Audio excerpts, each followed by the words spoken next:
Hello, everyone, and welcome, a very warm welcome to the IN Knowledge Series. Today, we're hosting the 16th session of the series, and we'll be discussing startup valuations and relationship with investors. I'm Kanchi Daiya from the Indian Angel Network, and it is my honor and privilege to introduce our speaker for today, one of India's leading entrepreneurs, investors, and institution builders, Mr. Saurabh Srivastava. Mr. Saurabh is the co-founder of Indian Angel Network and is widely acknowledged as one of the architects of the Indian IT industry and the vibrant entrepreneurial ecosystem in India. He has worked extensively in the US, UK, Singapore, and India. Our Honorable Prime Minister, Sri Narendra Modi, has presented him an award for his contribution to the Indian IT industry, and the President of India has awarded him the Padma Shri for one of India's highest civilian honors. He has co-founded and chaired key institutions of modern India focused on IT and entrepreneurship. He has a master's from Harvard University and a BTech from IIT Kanpur. Thank you so very much, Mr. Saurabh, for your precious time today. The participants are eager to hear your words of wisdom. Well, thank you, Kashi. Thank you very much. And it's a pleasure to be here and, uh, and be able to interact with all of you who have joined the session. Uh, Now, the whole question of valuation is something that everybody is concerned about. Entrepreneurs, investors, everyone. And having been an entrepreneur myself more than once, and now an investor, I've been on both sides of the table. So let me just share my own thoughts on this. So first thing I want to tell you is that, look, valuation, let's put it in perspective. It is just one brick in a house that you're trying to build. So if you're trying to build a house, you first have to design the architecture because that defines the context. So what is your ambition? Are you building a mud house, a low or middle income house, a single story luxury house, a multi-story mansion, or the Taj Mahal?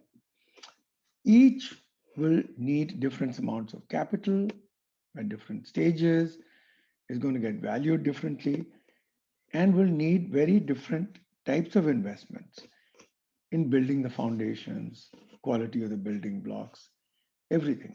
So neither you nor an external investor can determine the valuation before these things are settled.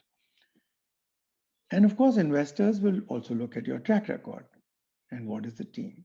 So when you build a company, it's very, very similar. And most companies sort of underachieve their potential because they haven't thought this through.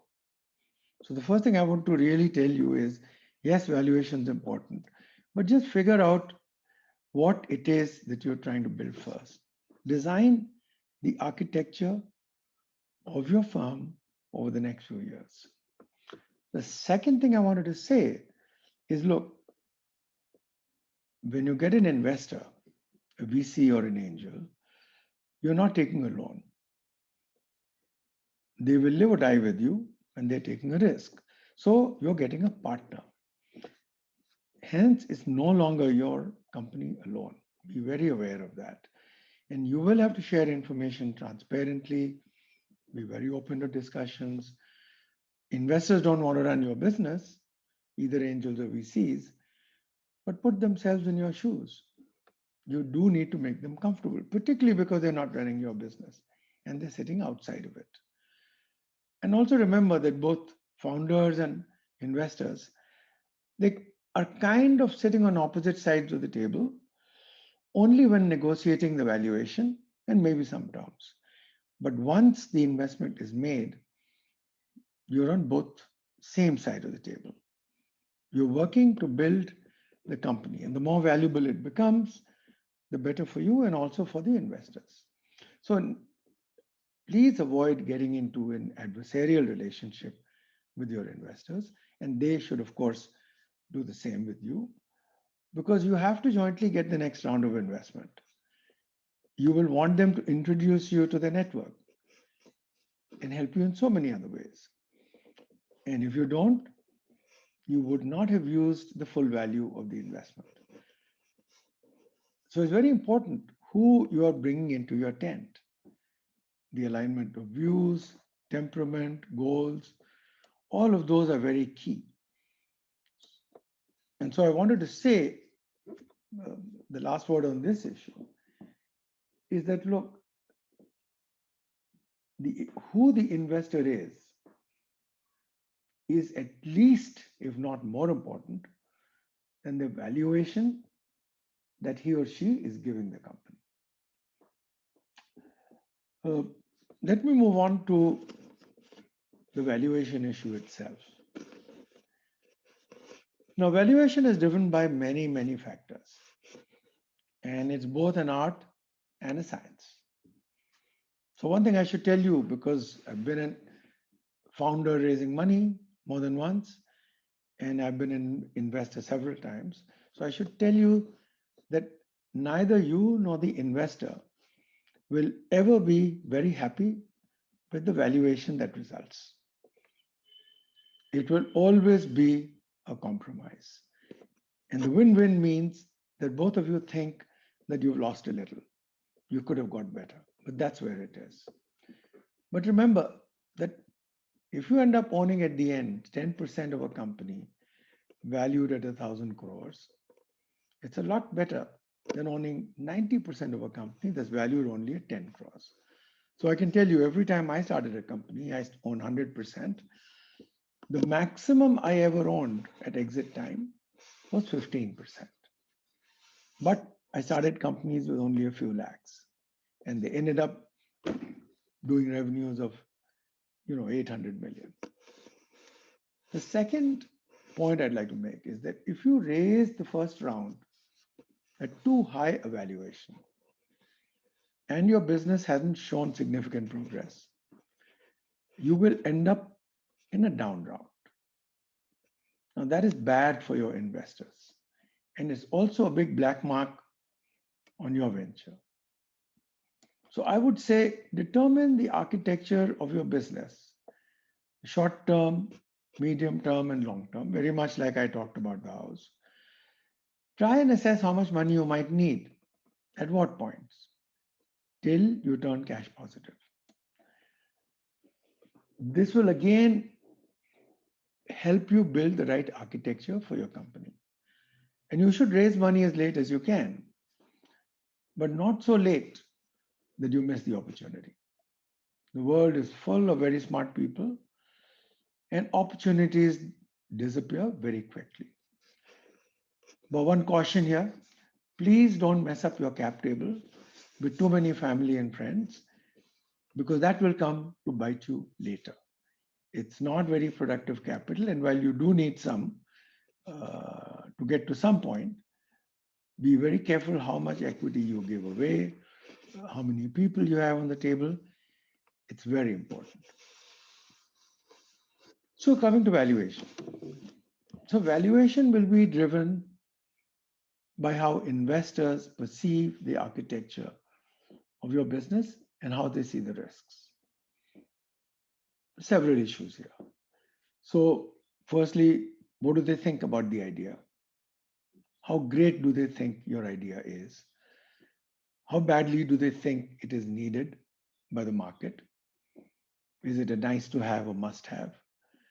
How differentiated is it from competition?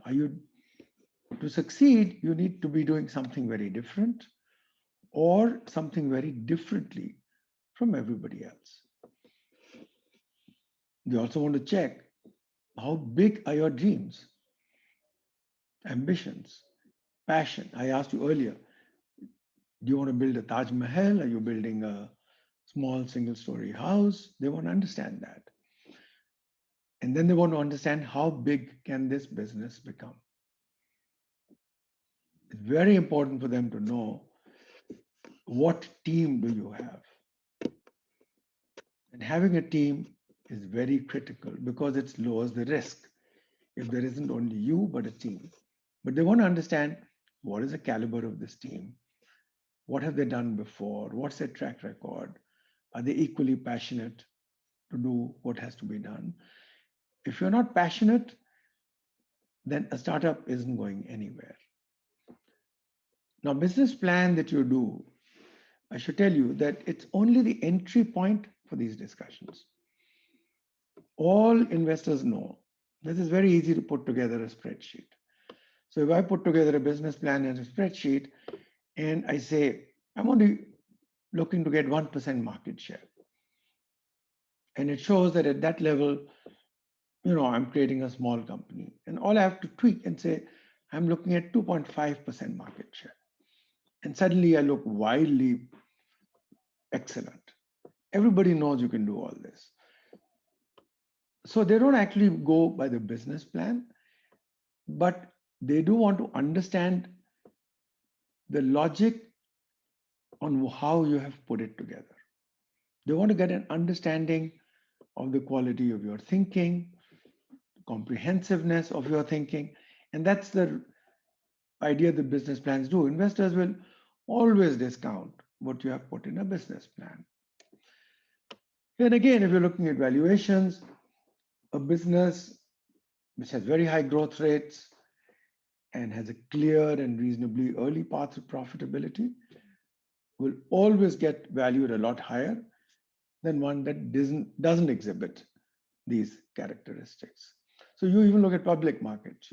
If a company is showing 30% or whatever as profit before tax, like the software companies were doing, and they're growing at 60, 50, 60%, they had wild multiples. As they've come down, those multiples have come down to 10 and 20.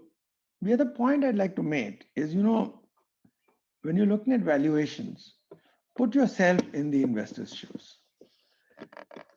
The investors should put themselves in your shoes, but you should put yourself in the investor's shoes. And so let me show you not the art.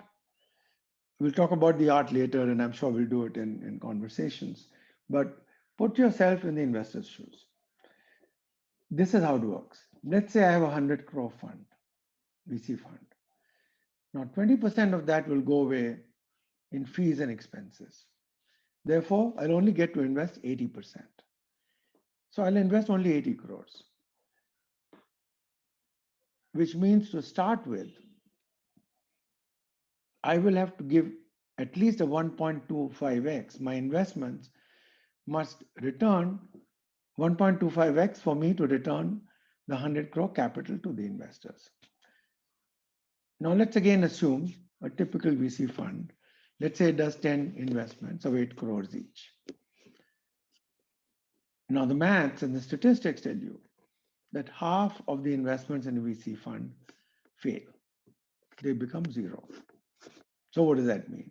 Now 5 investments need to give me that money back. They must each give me 20 crores each. Now, therefore, each investment must give me a 2.5x of the capital I invested. Let's go to the next step. Of the 5 that don't fail, typically 3 will just about return capital, which means I put 8 crores, I'll get 24. Now there's 76 crores still that I have to return. So the balance 2 need to give me 76 crores. So each one of them must give me a 4.75x, let's say a 5x, just to return capital of the investors. Now here's the problem. At the time of investing, when a fund makes investment, when I make investments, every company I invest in, I believe will be a winner. But I know even at the time of investing that the statistics will be this: half will not win, 3 will return capital, and 2 will win. So we don't know. And since we don't know which company will be a winner, all VC funds will budget a 4.75x or a 5x return on every company and just hope to return capital. But LPs in a fund, the investors, they expect 3 to 5x returns on their investments, right? And they don't want their capital back. And that is why VCs will try and assess at investment time whether a company can give them a 10x to 20x return on every investment. Now, here's the problem, and here's the conundrum. If I'm a founder, I'll say, listen, 20% IRR should be good, 40% IRR should be great. But even 40% IRR gets to just 5 times return of capital, which means VCs are just returning the capital to investors. They're not giving them a 3x or a 4x. So entrepreneurs feel undervalued because they're saying, why does the investor want to make 10 or 20x? Why are they not content with 2 or 3? Investors know that if they were content with 2 or 3 on every investment, they would not even return capital. Okay. So let me give you another way of looking at it. Let me take a specific company example. So let's say a company is raising 5 crores. Now, after 5 years, let's say its revenues are 20 crores and EBITDA is 3 crores and a valuation is 60 crores. Now, this is all hypothetical because we haven't figured out what space the company is in. Is it IP? Is it services? Whatever. Just take a hypothetical company. It's worth 60 crores in 5 years. So if I'm investing as a VC and I am happy with the 40% IRR or 5x, then this 5 crores becomes 25 crores. So 5 years later, when the company is valued at 60 crores, my investment should be worth 25 crores. So what should I own? What portion of the company should I own now? 25 upon 60. Okay. But if, so almost 40%. But if I do expect 10x, then my 5 crore investment in the company now should become 50 crores. And so I will have to own 50 upon 60. That's like 83%. That's why it's very important when you're pitching to an investor for them to see how big is the market, how rapidly can you grow, and how are companies valued in their space, right? So are they, in this space, are companies going to get valued at twice revenues, 5 times revenues, or do they have an IP or something which is in, let's say, the drug discovery space, purely on stage of the company, have they got clinical approval or not? You need to project what you might be worth down in the future, because that's what investors are going to do. And then they can work back and say, okay, how should I value this company? So it's not only if you're in revenues now, it doesn't matter. It's a question of looking at the future and plotting it back on the charts today. Now, the reason I'm going through this math is because that is what investors do. And if you understand what they're going to do, you will have a better sense of how you should discuss valuation. So let me actually give you a third example. Now, you all know that Vinod Khosla is kind of probably the most iconic investor of all times. So I was on a panel with him once where the same question got asked, saying, Mr. Khosla, how do you value a venture?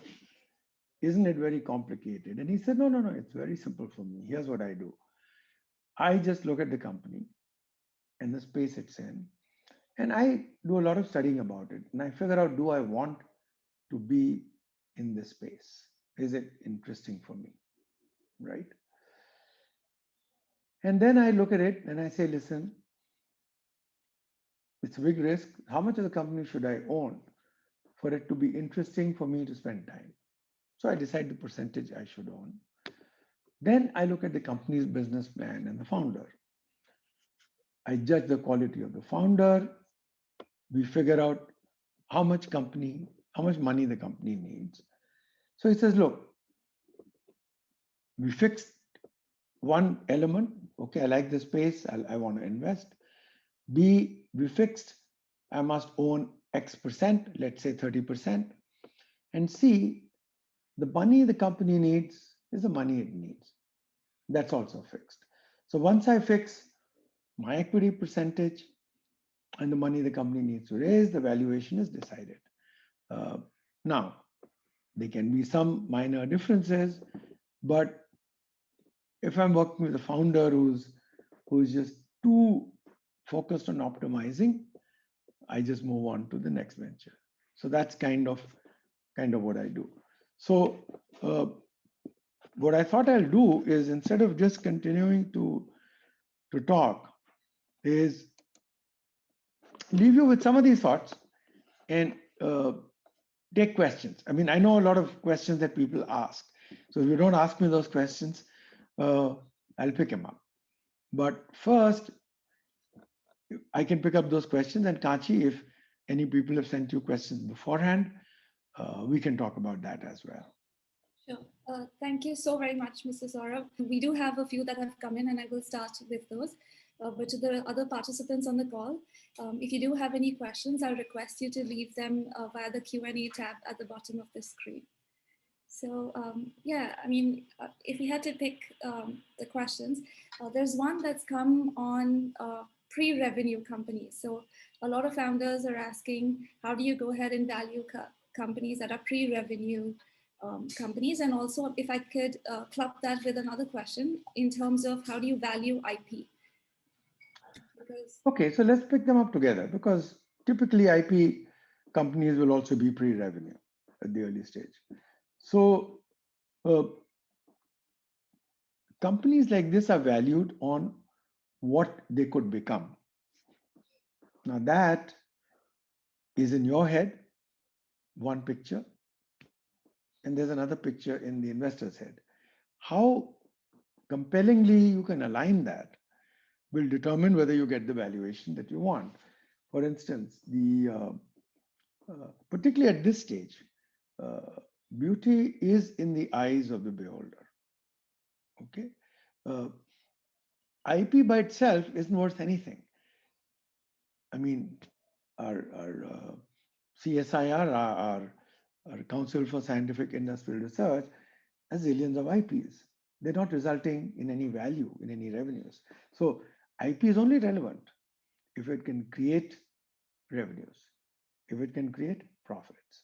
So is not any different in some ways than an idea that you might have, but you haven't done anything with it. IP only says you've proven that you've developed something and you have a moat, you have an IP.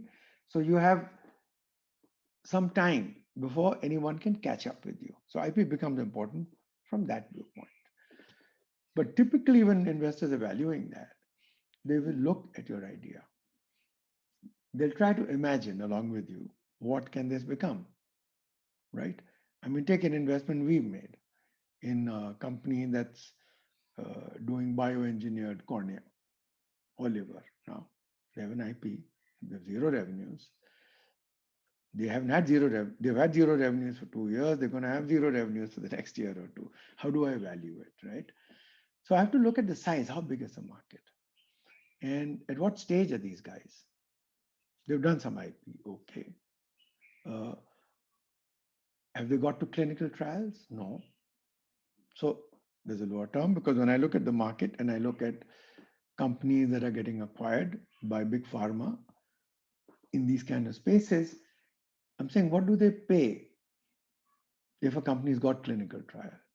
What do they pay if the company hasn't got clinical trials, right? So the stage over here, the stage will matter. The scale of what will happen will matter. Are they solving a very big problem? Is there, for cornea replacement, is there like $100 billion market? Is there a $1 billion market? How many players are there? So I'm going to look at a lot of slicing and dicing to look at it and say, how big could they be if they succeed? Let's assume the IP is good. Let's assume they get to clinical trials. How big can they be? Because if they get acquired by big pharma, that's what they will look at, saying, okay, if I acquire this company, how much money will I make? Because when you acquire a company, you're buying its future profits. So you want to assess what are those future profits going to be? Yes, they have nothing now, but what can it be? So there are multiple factors that come in the way or come into effect in looking at it. But this is the kind of thinking that you end up doing for companies that are IP related or pre-revenue, whatever. Lovely. Thank you so much. Um, I see another question in terms of sweat equity.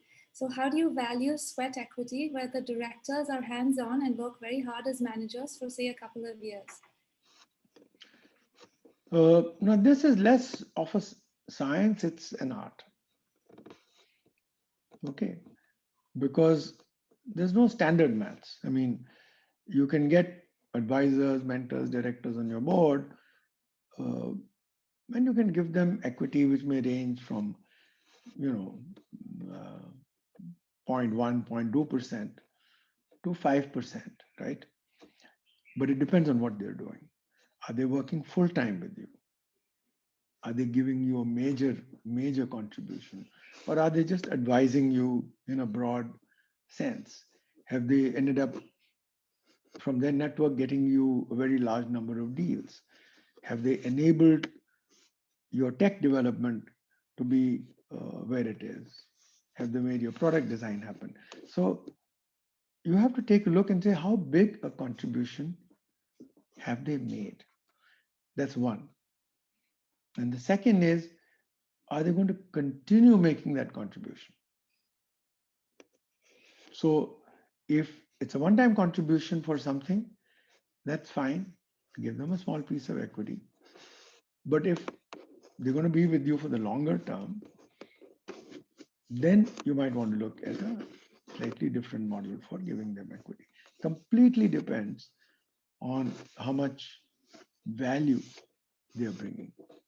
Don't give them a lot of equity just because they happen to be your uncle or a good friend, because your cap table gets messed up. And when you're raising the next round, investors will not like it, because investors, when they come in, they want the founders to have a lot of equity. They don't want equity distributed amongst people who have no role to play in the company going forward.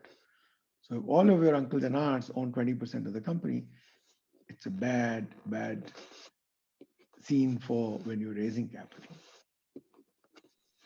Lovely. Thank you so much. I believe there's a founder that needs a little bit more clarification on the 20% fee that you mentioned. So the question is, if the VC investments have a 20% fee for other expenses, isn't it too much? What and why does a VC take 20%? Right. As a starter, will it be included into my investment? So I believe they think it's the founder that's being charged. Yeah. No. So this is not money that founders are paying. If I raise 100 crore fund, then I have to make investments, and the fund will run for 8 years, 10 years, right? So I'll have to have a team, I'll have to do all that stuff. So to invest that money, there are expenses. So the investors who invest in the VC fund, they allow the company which is managing that money to draw fees to be able to make those investments. And those fees are typically 2% a year for the first 4 years, and then it keeps going down. So overall, it ends up being like 20% over 10 years. Okay. You do the same if you invest in mutual funds. The funds, they charge a fee. I mean, somebody has to make those investments. Somebody has to make the research. So that's a fee. The founders are not paying that fee. Founders get X money and they're giving equity for X money. But the point I was trying to make is, if I go to a number of investors, banks, whatever, and I raise 100 crores, and then I invest as a VC fund into companies, I only have 80 crores left to invest because 20 crores will be used up as fees. But the investors who put in 100 crores, they want 3 or 4 times their money back. They can get a return of, let's say, 10-15% in public markets. So they'll say, listen, I want at least a 30-40% IRR if I'm going to go into this. So, and that return is not on 80 crores, but on the whole 100 crores they gave me. So they're saying, listen, yeah, you charge your fees, but give me return on my capital invested. Does that clarify it? Yeah, definitely. If I'll request if the participant has any needs any further clarification, you can drop your question again in the Q&A tab and we'll pick it up. Yeah. But thank you so much, Mr. Saurabh. There's another question that's come in terms of, what percentage of shares do angel investors normally take for a pre-revenue startup? And there are others that have asked for, in general, for startups that are raising from angel investors. So I'm just clubbing the two questions into one. Well, good angel investors or groups will tend to take anywhere between, let's say, there's a wide range, but nobody wants to take less than 10% because you will raise subsequent rounds and get diluted, and nobody wants to be left with 1%. But I'm talking of an angel group, all the investors together, not one single person. Okay. And good angel investors will never want to own more than 40% because you want to own a minority. So it will depend on how much money you are raising, which is why I said uh, uh, raise as late as you can is why. Because the more you wait, the more you're able to demonstrate your idea. People can touch and feel it. It's not just a piece of paper. And so people will put higher valuation. The more work they think you've done, you'll get a better valuation. Okay. Uh, I did say don't wait too long because somebody else will come up, give away half the company, and then uh, your moment is gone. So you can't wait too long, but develop it as long. Secondly, only raise as much money as you need. So let me just explain that. So let's say over the next 18 months, you're going to need 5 crores. Don't go raise $1 million. You'll get diluted and you don't need the money. So I would give you a yardstick which says determine how much money you think you need over the next 18 months, max 24. And I say that because it takes 6 months from the time you raise money to when it gets into your bank, generally. So you don't want to raise money now. And if you only raise it for 12 months, then in 6 months' time, you're raising it again. It takes away a lot of your time and energy and a lot of focus from your business. So you must raise money for at least 18 months, if not 24. But once you've determined how much you need, always raise a bit more than what you think you need. Because history says you always underestimate what you want. But don't become macho and say, I'm going to raise $1 million, $10 million, because you will dilute the company. You should wait because at every round, what should happen is you dilute the same, but for 5 times that money. You raise 5 crores and you diluted, let's say, 25%. Now, next round, you should raise 25 crores, but dilute only 20%. That can only happen if you made some progress and you haven't raised too much money. So that's what I would say about raising money. Raise a bit more than you need, not too much. Wonderful. Thank you so much. The next question is more towards valuing a brand. So would you look into the brand value as well during valuation in case if it's a company operating for a few years and looking to raise funds for expanding their business?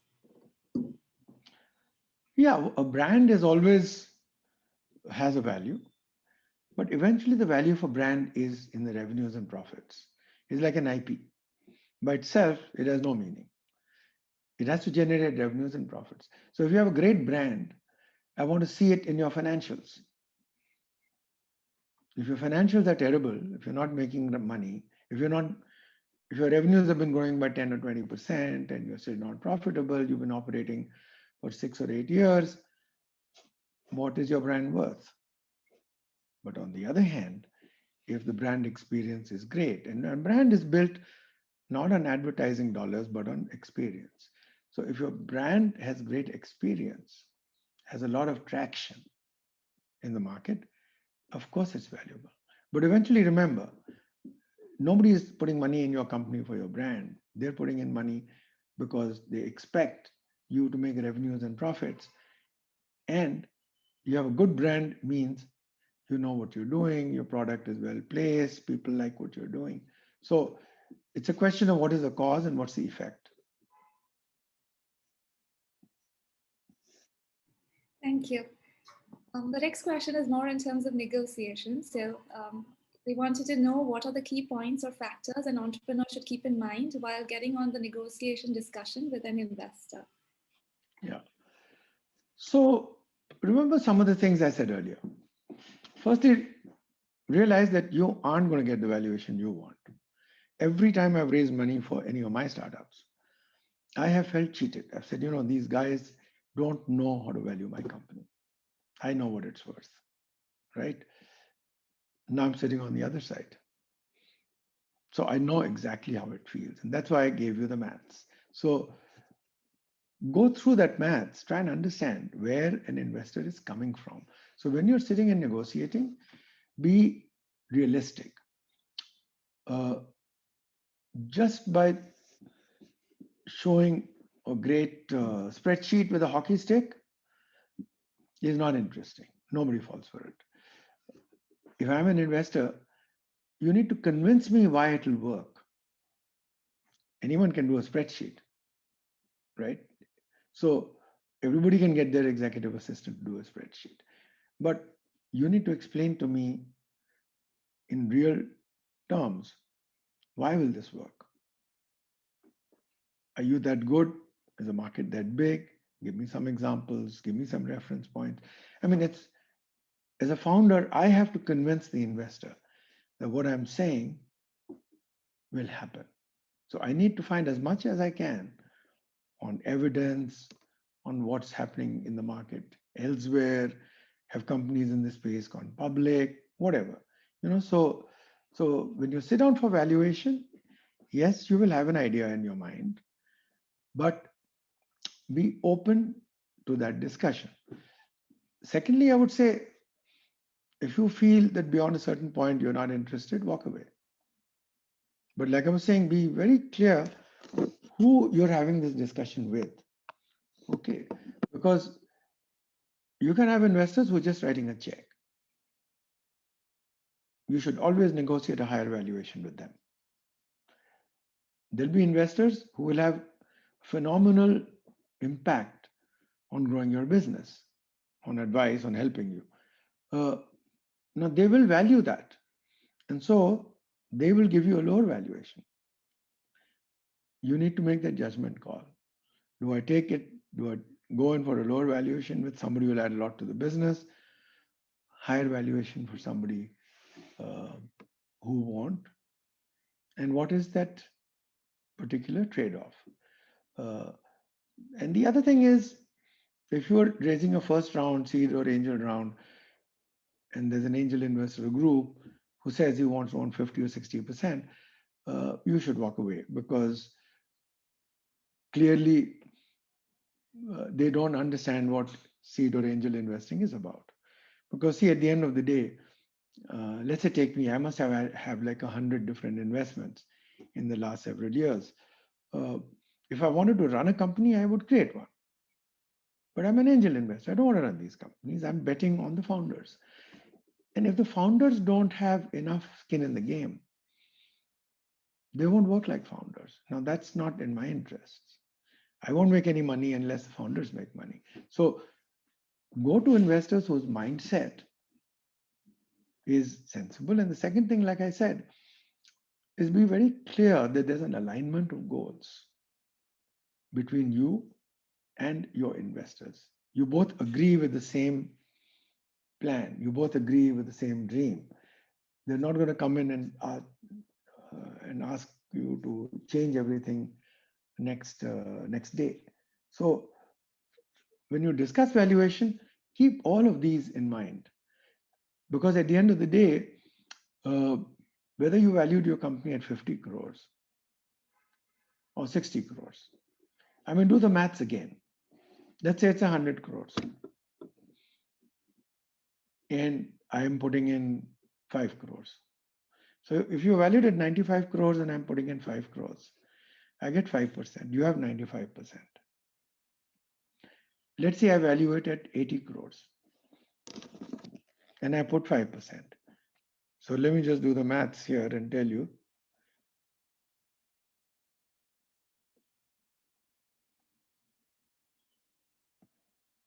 So I get close to 6%, right? So dropping from 95 to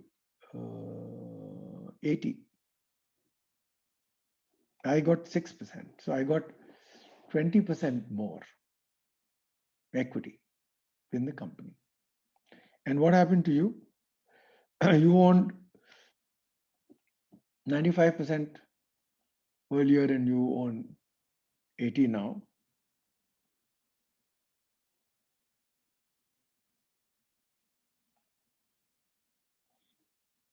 And let me just do the math.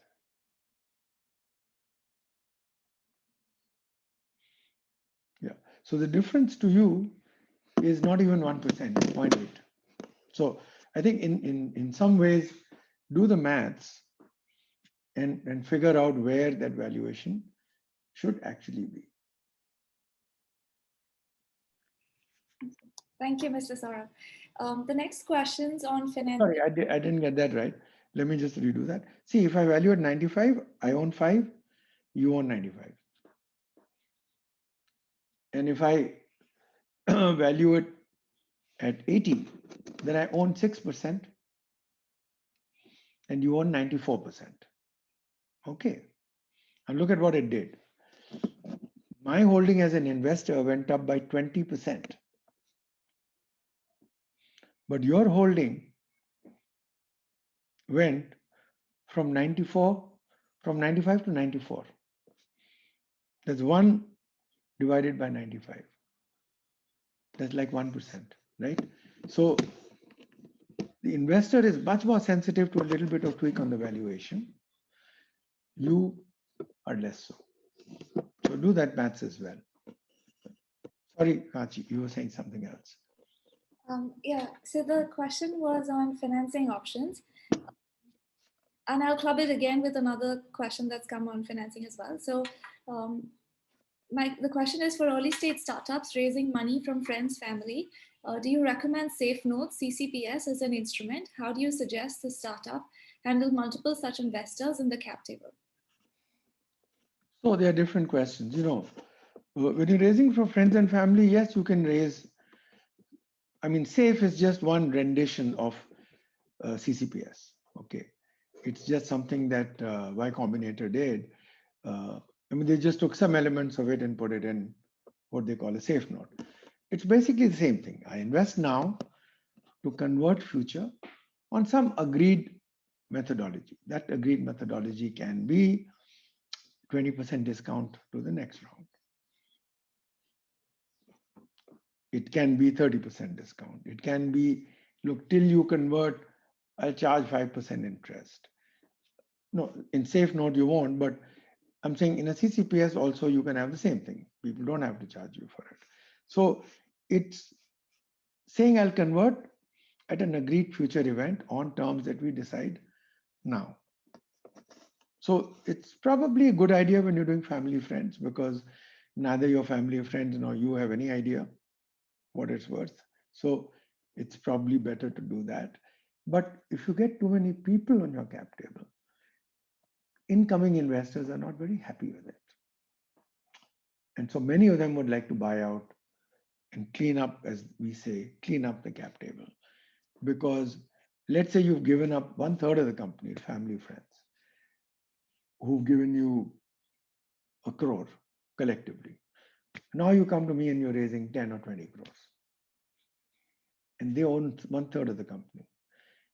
and I will end up owning 15% of the company, right? So 30% is owned by people who were very useful to you earlier, but have no value going forward. And the investor who's now going to add value owns very little. So most investors have an approach to say, listen, let's clean out this cap table. This family and friends, they're all there. Okay. What did they invest? 1 crore. How long was this? Was 3 years ago? Okay. Let's give them double their money. Let's give them triple their money. But let's clean out this cap table. So be aware that when you take money, family, and friends, while you need it for a bit initially, you're not very popular with late stage investors. And so you should set expectations well from the people you raise it. Okay. And that's kind of what I would say. And if you can raise it from people who can also add value, your family and close friends can't always add value. They don't understand your business. They are just betting, it's faith money. But from investors, it's not just faith money. They're a lot more clinical, but for that reason, they can also give you advice. Thank you, Mr. Saurabh. The next question's more in terms of professionals that are valuing in the market. So I've seen quite a few questions on that. Do we have any professional startup valuers in India, or do VCs or angels themselves value a startup after they consider it for investment? So VCs value it themselves. They don't get anybody to value it. Because quite honestly, most VCs believe that professional firms like the big five, whatever, have no clue on valuing early stage companies. They might have view when you're looking at large private equity, but VCs and angels, they do their own valuation because, I mean, look at a pre-IPO company, a pre-revenue company, what you are valuing is not just spreadsheet projections. So what will consulting companies do? They'll look at your spreadsheet projections and say, fine, here's a market size, fine, whatever.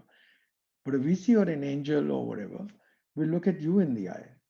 If I tell you the one lesson I've learned in over 100 investments, what has worked and what has not worked, I would say the first 5 reasons for me to invest is not the business plan, not the space, not the IP. The first 5 out of the 10 reasons are who is the founder. I mean, do I believe he or she can do this? What are their attributes? Not just in terms of companies built, but is this person arrogant? Are they willing to listen? Are they mentorable? Do they have a team? How is the team working together?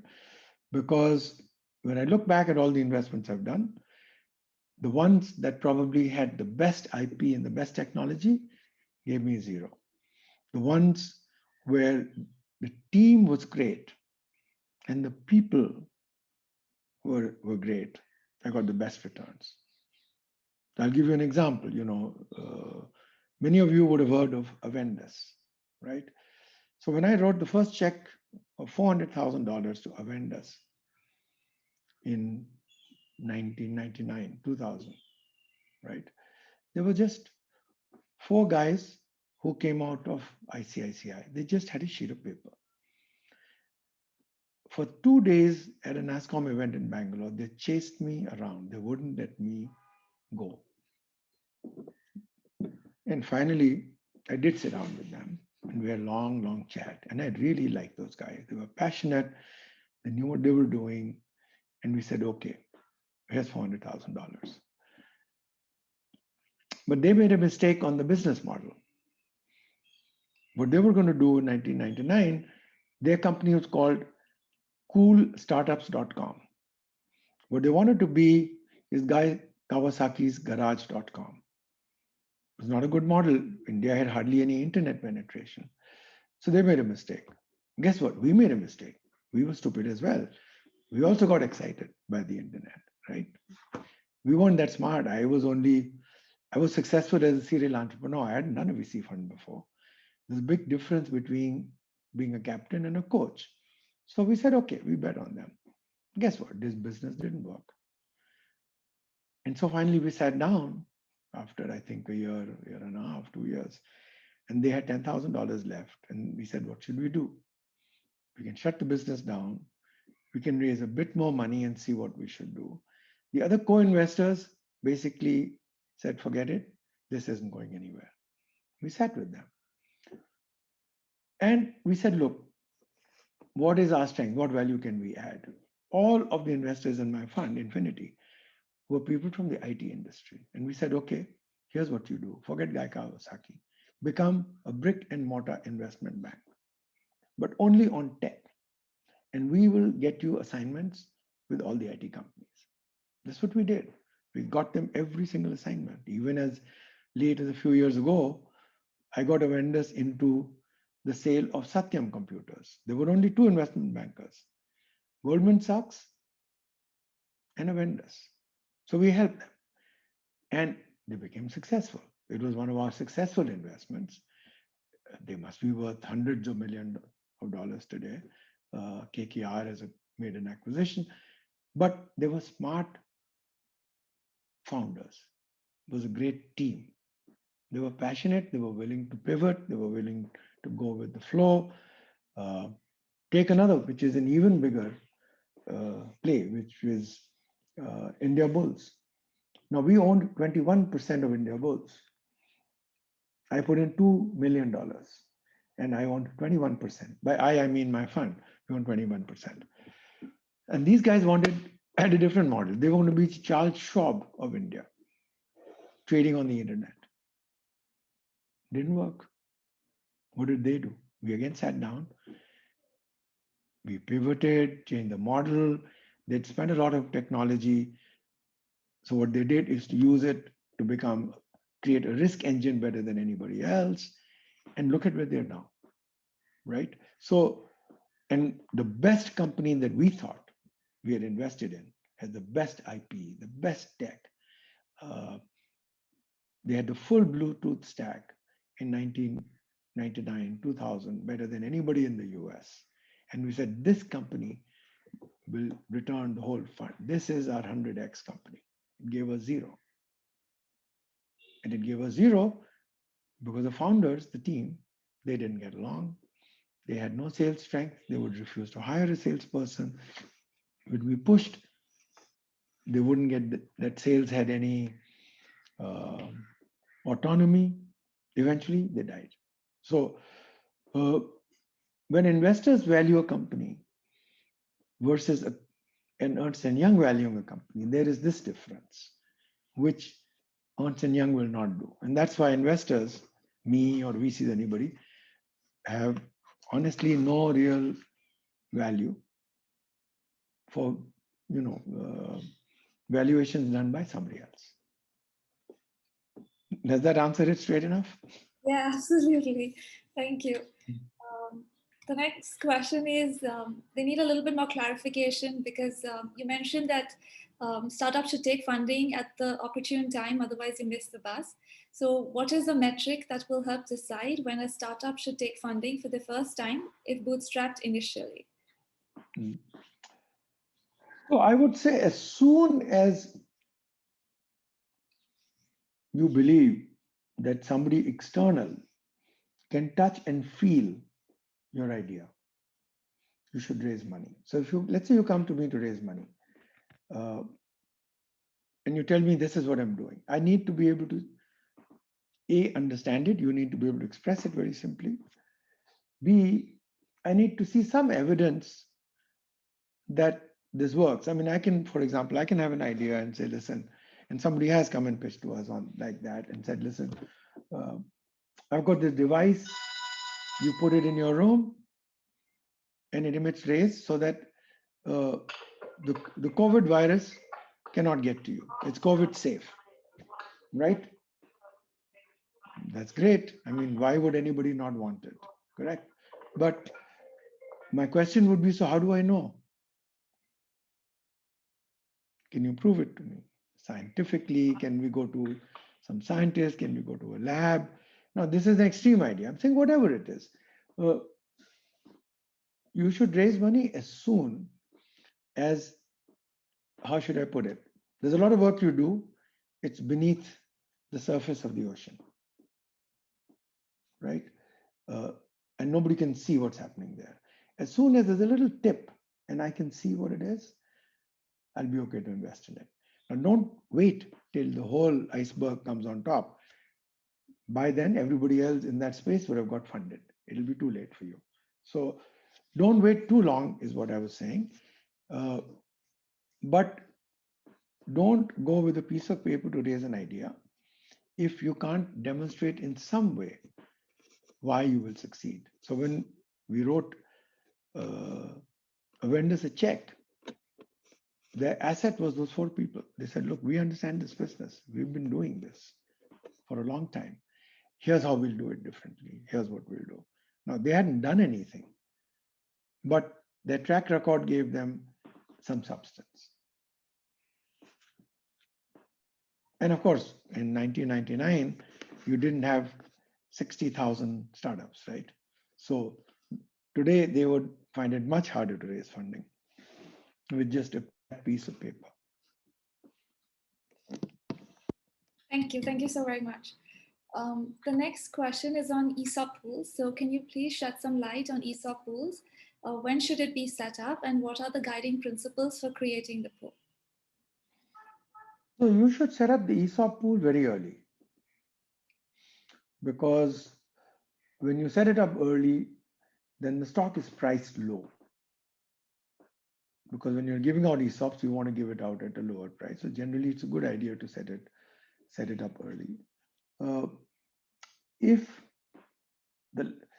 in a company, you need somebody who knows sales and marketing, tech, for instance, operations, finance. So a complete team is if you have founders who cover these 4 areas. If you have all of it covered, then you don't have to put aside ESOP of more than 10% for everybody else. But if you only have 1 person or 2 people in the team and you're going to bring on other partners, you may need an ESOP, which is a bit higher than that generally. But ESOP between 8 to 15% is generally okay. Depends a lot on how much of the competencies are already in the partners. Because if you go and hire somebody whom you want to be your head of sales and you give them 1%, that's a mistake. They must have real skin in the game. Thank you so very much.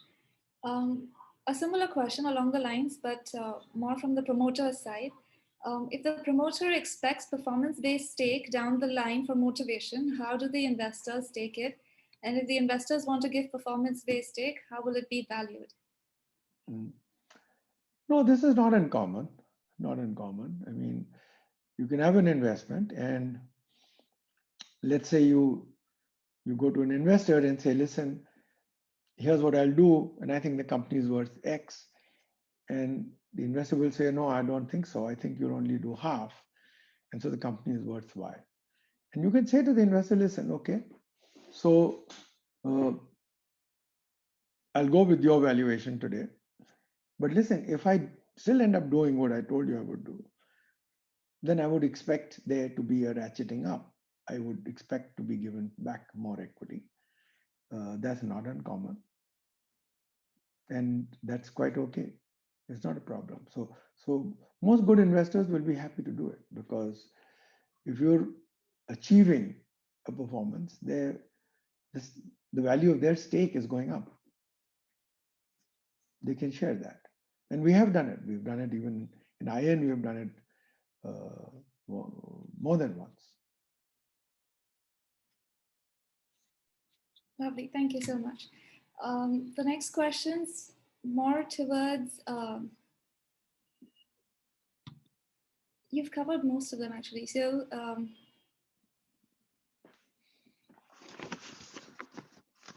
okay, so, for a company, what is the most suited valuation method? So you've explained it, but maybe from a founder's perspective, if they are going ahead and applying to an investor, how should they arrive at a valuation number for themselves?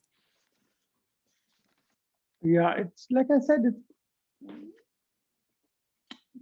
firstly, do the maths that I told you. I gave you how investors will look at valuing it.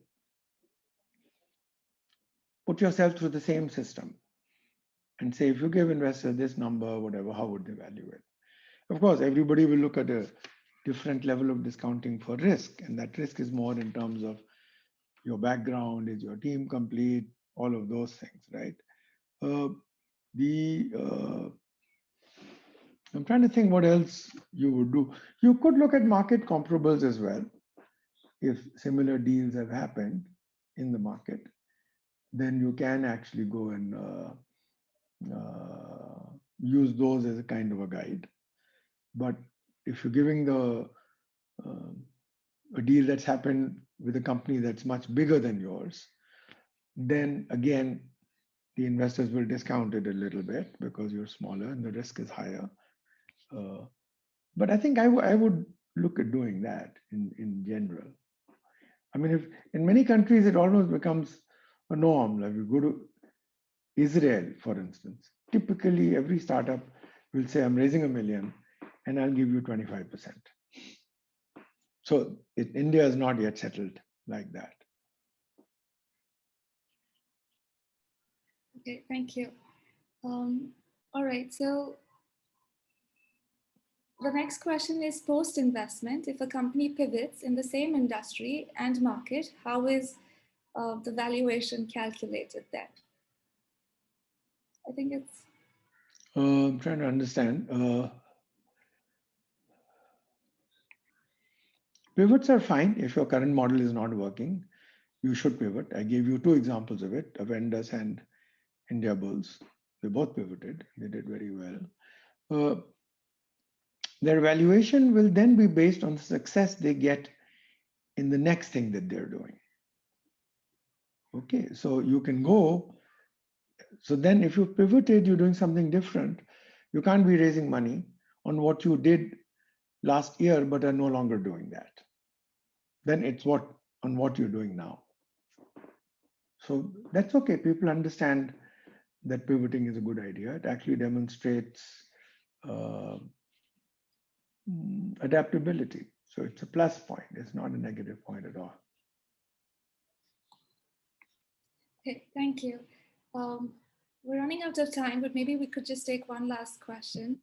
In terms of geography, so there are multiple factors that impact valuation. So do you see the geography of the startup or the target market of the startup affecting valuation? And if so, how would it impact?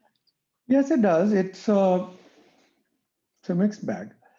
So geography is important only in terms of how does it impact market size and market acceptance of your product. So if you're doing something which would be very needed in the US and you can grab that market, clearly you can be a much bigger company than if you're only looking at, let's say, the Indian market. And therefore, my valuation would be higher because I think in 5 years' time, you can be a much bigger and much more successful company. Remember, though, that it's not just, I mean, everybody comes and says the US is the biggest market. That's okay. It's also the most competitive market. It's the most expensive to get into. So just because biggest market doesn't mean you'll get a high valuation. I mean, it's like saying there's oil in the Arabian Sea. Right? That doesn't mean everybody go with a spoon and pick it up. So if you have a credible way of addressing why and how you will succeed in that large market, you will get a higher valuation. So the only impact of geography is that, is nothing else. Saying how big can the market be? With your permission, if we can take one last question, because I know what time is it now? It's 5:06. No, I have time. I can go on till 5:15. Yeah. Okay. So the question is, when does the VC expect the move from growth to profitability? I would say that what VCs want to see is a clear line, a clear path to profitability. So uh, growth by itself isn't is not really enough. It might work for a little bit, but those bubbles come and go. And right now, the market is less interested in those bubbles. So I think people, even if you're going growth now, you're not making money. I need to understand what is a unit economics. So let me step back to growth and profitability. Uh, Even in the old days, in the manufacturing world, to do anything, you have to set up a factory, you have to buy a plant, you have to buy machinery, you have to do all this stuff. So for 3 or 4 years, you had nothing. There were no revenues, but they got funded because the unit economics was clear that when they start manufacturing, how much margins will they make, will they recover the investment they have made, and what will it be like 10 years from now. So when you look at a company, I don't think anybody just looks at growth or just profitability. For instance, you can grow dramatically if you give it free. It isn't going to get you any money. The only person who got it was Sabir Bhatia. He got lucky. He had no idea what his business model would be, how he would make money. Microsoft turned up. He'll tell you today he got lucky, right? But in general, you can, if you lose, if the more you sell, the more you lose money, I think the time for getting funded for that model is gone. Because what one will want to see is what is your unit economics. Okay, so today you're not making money because you're putting money in growth. Okay, but tomorrow, how will you make money? Is what you're selling your product or service for versus what it costs you to sell that, which means your not just your cost of the goods, but also your cost of customer acquisition and everything. So if from an average customer you're going to get 1,000 rupees, if those are the calculations, I want to know how will you make money on that 1,000 rupees? Not today, but can you make it tomorrow? Can you make it day after? When will you make it? Will you make it in 2050? Then you're not fundable. If you make it in 2022, it's brilliant. If you make it in 2025, that's fine. It depends on the growth. So it isn't about growth or just profitability. But remember, at the end of the day, a business is a real business if it is selling something that people want to buy and are willing to pay you enough so that you make a profit. If that is not your business model, you don't actually have a business. So uh, there is a trade-off, uh, but you have to be careful. I think the unit economics and path of profitability have to be clear. If those are clear, then this debate can happen on some investors saying, look, I want you to grow rapidly and grab market share, and then we'll worry about profits. Or some will say, no, uh, let's go for profits. The other guys will burn out. Both things happen in the market. Depends on your investors. But fundamentally, it must be a sound business proposition. Thank you. Thank you. Uh, we have another detailed session on this, but maybe if you could share your insights. How do you deal with an angel investor who asks for a right to exit, say at a series A or B, at the round price? That's fine. I think so. Angel investors actually will very often want to exit when you get your next round, and that's fine. Most VCs should be happy because they don't want a crowded cap table.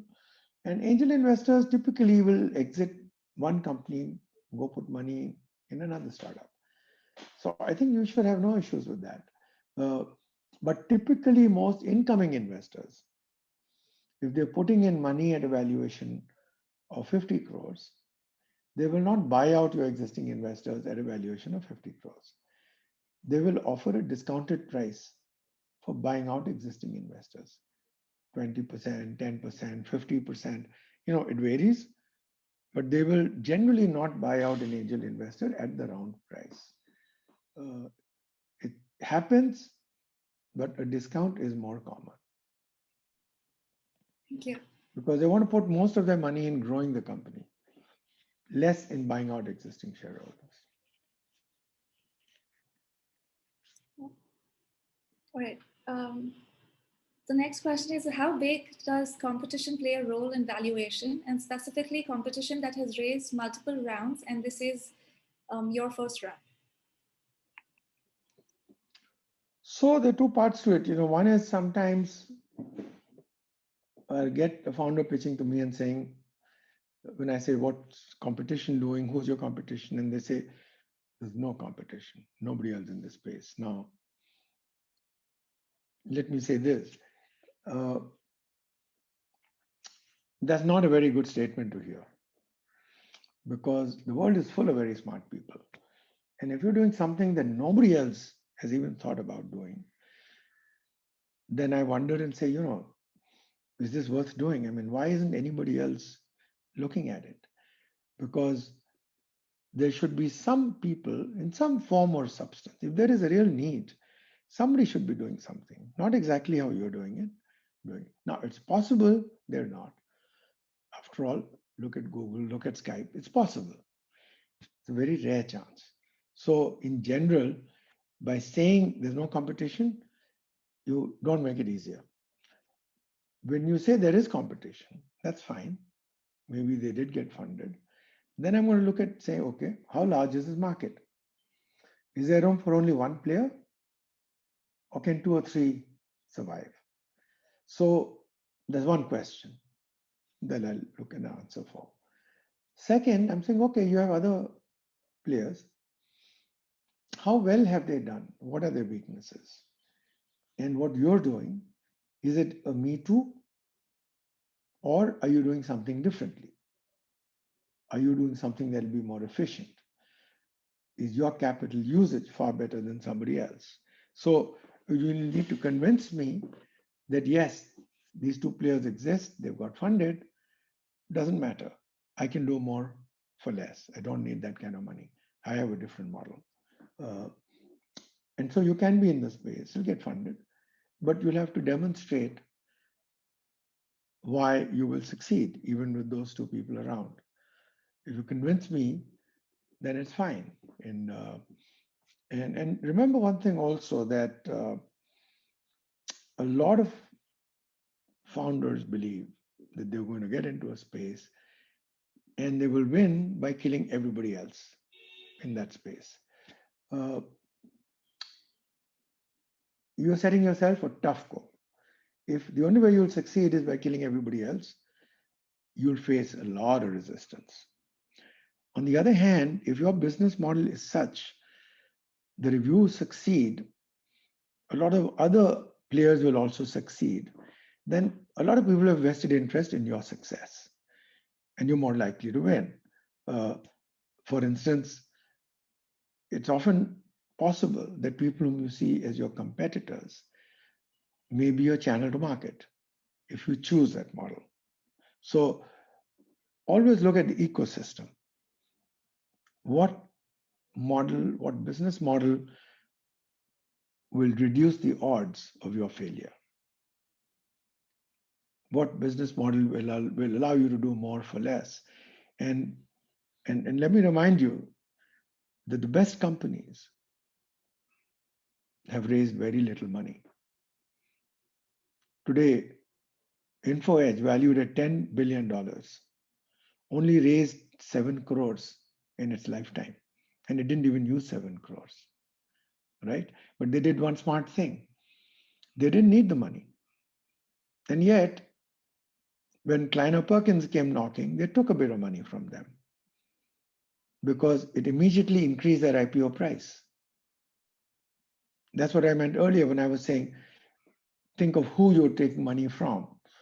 And we all knew, and I've been a mentor to that company, we all knew, and I'm on their board, we all knew we didn't need the money.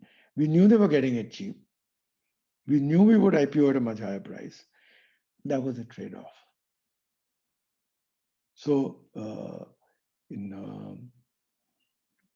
I mean, what a Google itself, I think Google only raised $4 or $5 million.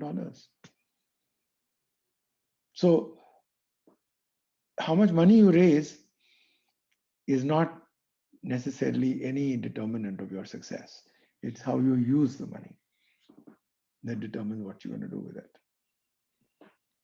Thank you so much, Mr. Saurabh. Honestly, I think we've run out of time, but on behalf of all the participants on the call today, I'd sincerely like to thank you for your guidance and valuable insights. It was indeed an extremely insightful session.